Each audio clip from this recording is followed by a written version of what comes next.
Chapter 7 of The Science of Being Great. The Individual Point of View.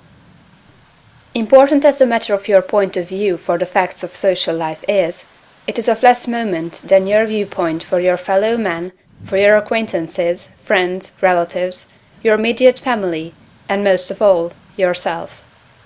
You must learn not to look upon the world as a lost and decaying thing, but as a something perfect and glorious, which is going on to a most beautiful completeness.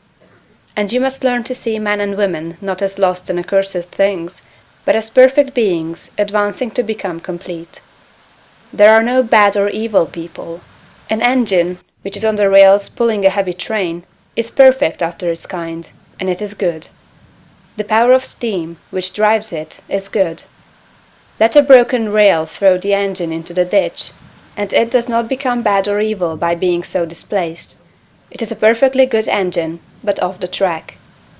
The power of steam that drives it into the ditch and wrecks it is not evil, but a perfectly good power. So that which is misplaced, or applied in an incomplete or partial way, is not evil. There are no evil people. There are perfectly good people who are off the track, but they do not need condemnation or punishment. They only need to get upon the rails again.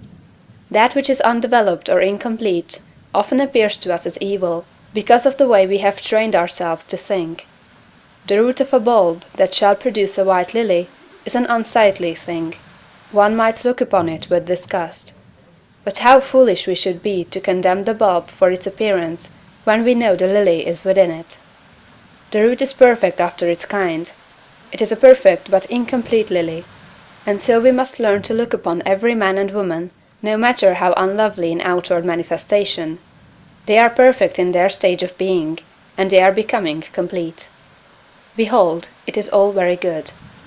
Once we come into a comprehension of this fact, and arrive at this point of view, we lose all desire to find fault with people, to judge them, criticize them, or condemn them. We no longer work as those who are saving lost souls, but as those who are among the angels, working out the completion of a glorious heaven. We are born of the Spirit, and we see the kingdom of God. We no longer see man as trees walking, but our vision is complete. We have nothing but good words to say. It is all good, a great and glorious humanity coming to completeness. And in our association with man, this puts us into an expansive and enlarging attitude of mind. We see them as great beings, and we begin to deal with them and their affairs in a great way.